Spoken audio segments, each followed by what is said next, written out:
Sir ఇప్పుడు అందులో writer ఎవరు మీరు కదా? నేనండి. ఒక కవిత చెప్పండి సార్. కవిత చెప్పండి. కవిత కష్టం అండి. ఈ సినిమాలోనే 2 డైలాగులు చెప్తా. చెప్పండి. ప్రేమ అంటే మనం చేరాల్సిన గమ్యం కాదు, చేయాల్సిన ప్రయాణం. అంకెలతో కొలిస్తే 365 రోజుల్ని ఒక సంవత్సరం అంటాము. అవే 365 రోజుల్ని అనుభవాలతో కొలిస్తే ఒక వసంతం అనొచ్చు. ఇది సినిమాలోని డైలాగే. అందుకనే 8 వసంతాలను పెట్టారండి. 8 ఇయర్స్ జర్నీని ఒక్కొక్క ఇయర్ని మనం మెమరీస్తో కొలిస్తే ఒక్కొక్క ఇయర్ మనకి వసంతమే కదా అని కవి యొక్క ఉద్దేశం. కవి ఎవరో కాదు, మా డైరెక్టర్ గారు. ఆ కవిత్వం నా ద్వారా చెప్పించారు. సార్ ఎంత ప్యూర్ లవ్ స్టోరీ ఇప్పుడున్న జనరేషన్ చూస్తున్నాం. అవును, లవ్ స్టోరీ ప్యూర్ లవ్ అనేది నాకు తెలిసి ఎక్కడో ఒక చోట 2 చోట్ల దొరుకుతుంది. ఇప్పుడున్న జనరేషన్కి లేదు. ఇప్పుడున్న జనరేషన్కి ఏమైనా ఉపయోగపడుతుందా ఈ సినిమా? తప్పకుండా అండి. మీరు అన్న పాయింటే, స్వచ్ఛమైన ప్రేమ కొంచెం తక్కువైంది, లేదని అనట్లేదు ఇదివరకుతో పోలిస్తే. అందువల్ల ఇది చాలా రిఫ్రెషింగ్గా అనిపిస్తుందండి. ఎందుకంటే చాలా రోజుల తర్వాత ఇంత ప్యూర్ లవ్ స్టోరీ చూసామే అని. అంటే మన చిన్నప్పుడు ఎప్పుడో మేబీ ఉదయ్ కిరణ్, తరుణ్ వాళ్ళు చేసేవాళ్ళు అలాంటి లవ్ స్టోరీస్. అంతకుముందు మేబీ నాగార్జున గారు ఇలాంటి వాళ్ళు చేసేవాళ్ళు.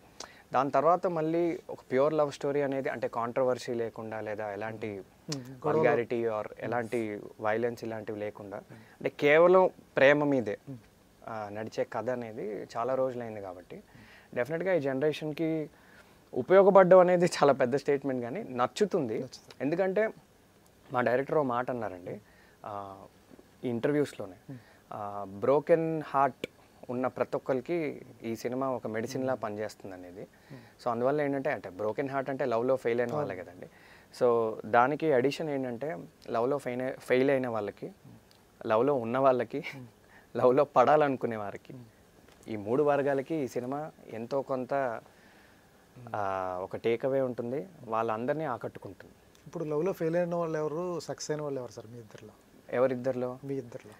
మా ఇద్దరిలోనా? అంటే సినిమాలోనా? సినిమాలో నేను చెప్పలేనండి. సినిమాలో చెప్తే మీకు స్టోరీ అర్థమైపోతుంది. అంటే మీరు గెస్ చేస్తే మీరు చేయండి, కానీ ఒక్క వారం రోజులు వెయిట్ చేస్తే అందరికి అర్థమైపోతుంది. మీ గెస్ ఏంటి? ఇప్పుడు ఆయన గెస్ అంటే అది రైట్ రాంగ్ మనల్ని అడుగుతాడు. మనం చెప్పంగా. నాకు తెలిసి వాయిస్ ఓవర్, లేడీ వాయిస్ ఓవర్లో ఉంది కాబట్టి నాకు తెలిసి ఆయనకే వెళ్తుంది అనుకుంటున్నాను.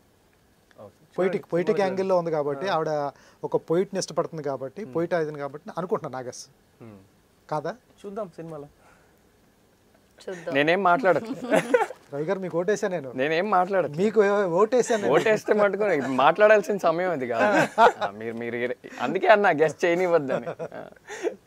Super sir. నాకైతే ట్రేజర్ బాగుంది. ట్రైలర్ కోసం ఎగ్జైటింగ్ ఉన్నాను, బాగుంటుందని. ఎక్కడ తీసారు హను గారు? లొకేషన్ చాలా బాగున్నాయి. అసలు వాటర్ వచ్చేటప్పుడు కానీ, రెయినీ కానీ చాలా బాగుంది. లవ్ స్టోరీస్ మొత్తం కులుమనాలి కానీ, ఊటీ కానీ అటే వెళ్తూ ఉంటారు. ఏంటంటే ఈ ప్రకృతి బాగుంటుంది కదా, అక్కడ లవ్ స్టోరీ చెప్తే బాగుంటుందనే ఉద్దేశంతో, నాకు తెలిసి మీ డైరెక్టర్ గారు కూడా పొయిట్ కాబట్టి అక్కడికి వెళ్తే ఆ కథ అక్కడ చెప్తే బాగుంటుందని చాలామంది అనుకుంటారు. ఈ మూవీ అయితే మేము యాక్చువల్లీ టాప్ టు బాటమ్ చాలా లొకేషన్స్లో షూట్ చేసాం. టాప్ మీరు కాశ్మీర్ తీసుకోండి, ఆర్ బాటమ్ కన్యాకుమారి, అన్ని ప్లేసెస్లో షూట్ చేసాం. So it's a visual treat. And it's that answers your question. అంటే we shot in too many places. నిజం చెప్పాలంటే, even though most of the scenes are set in 2 places, కానీ overall అయితే చాలా, especially ఆయనే పార్ట్స్ అయితే చాలా, there was a lot of exploration. చెప్పేసా లేదండి. మీరన్నట్టే ప్రకృతికి దగ్గరలో ఉండాలనే చాలా అవుట్డోర్లో తీసామండి. అంటే అది నిజంగా అదృష్టం ఉండాలి. ఎందుకంటే ఇప్పుడు ఇక్కడ మైత్రి అనే సంస్థ ఒక చిన్న సినిమా మీద అంత లావిష్గా ఖర్చు పెట్టడం అనేది అది చాలా పెద్ద విషయం అండి. ఎందుకంటే మీరు సహజంగానే చిన్న సినిమాలు మీరు చూస్తే చాలా మటుకు ఇంటీరియర్లో, ఇండోర్లో, ఒక కాలనీలో, ఒక ఇల్లులో, అంటే పెళ్లి చూపులు, ఇలాంటి చాలా సినిమాలు చిన్న బడ్జెట్తో చిన్న లొకేషన్స్లో తీసి పెద్ద సక్సెస్లు కొట్టే.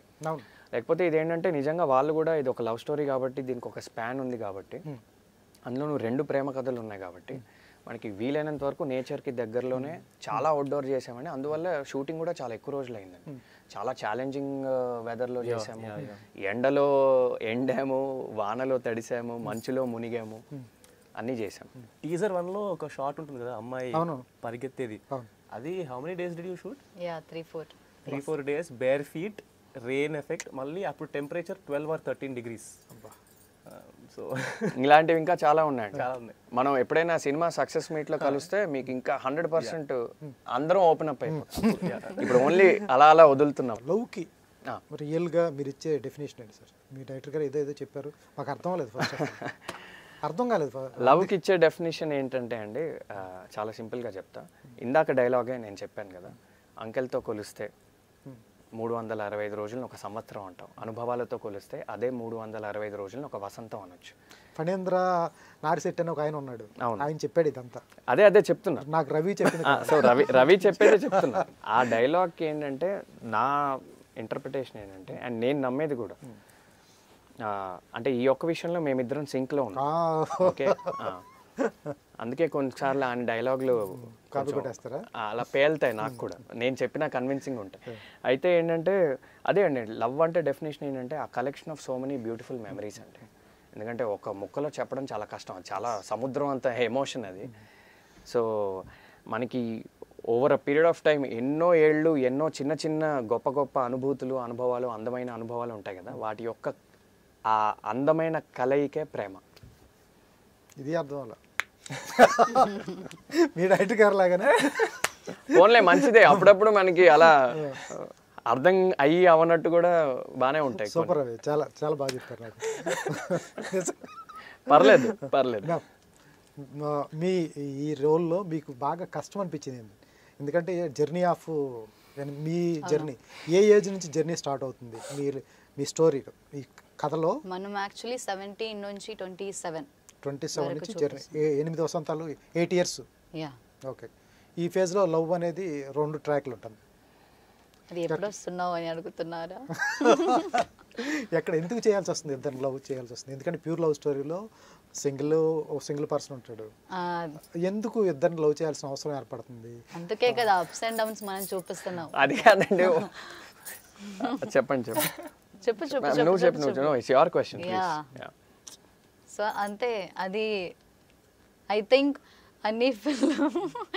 అన్ని ఫిలిమ్స్లో మేబీ ఒక్కటే చూపిస్తావు, కానీ దేర్ పాస్ట్ని మనకి చూపించదు కదా. మేబీ ఓకే, ఒక pure love story maybe they might show ఒక 1 హీరో 1 హీరోయిన్, కానీ వాట్ అబౌట్ దేర్ పాస్ట్ అది చూపించను సమ్ టైమ్స్. హీరోయిన్ క్యారెక్టర్ పేరు శుద్ధి అయోధ్య. నాకు తెలిసి ఈ సినిమా 75 ఏళ్ల సినీ చరిత్రలో హీరోయిన్కి ఆ టైటిల్ ఎవరు పెట్టలా. పేరా? ఎక్కడ విన్నారు మీరు? అదే చాలా హీరోయిక్ గా ఉంది కదండి. హీరో అసలు ఆ టైటిల్ విన్నారా? వినలేదండి. ఎందుకు పెట్టాడు మీ డైరెక్టర్ గారు అది?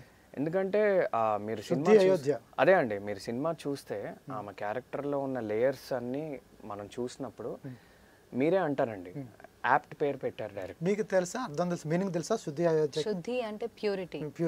Yeah. Ayodhya I think sir ఇప్పుడు నేను విన్నా యాక్చువల్లీ సార్ ఇస్ సమ్ రామాయ అంటే ఇప్పుడు అయోధ్య అంటే మనకి లార్డ్ అంటే ఆమెలో ఒక ప్యూరిటీ ఉంది, అట్ ద సేమ్ టైం ఒక వారియర్ ఉన్నాడు, అంటే రాముడు ఇస్ ద గ్రేటెస్ట్ వారియర్ అంటారు. సో అలాంటి ఒక మీనింగ్ వచ్చేలాగా పేరు ఆయనకు కుదిరిందండి. అందులోనూ అయోధ్య అంటే చాలా పవిత్రమైన ప్లేస్ కదా. సో ఒక పవిత్రత, ఒక స్వచ్ఛత, అలానే ఒక ఫైటింగ్ స్పిరిట్, ఒక వారియర్ అనేది ఈ అమ్మాయిలో అలా సమ్మేళనం అయింది అనేది ఆ పేరు ద్వారా కన్వే చేయడానికి ట్రై చేశారని నా ఫీలింగ్. ఆ పేరులోనే సగం సినిమా వస్తుంది. ఉంది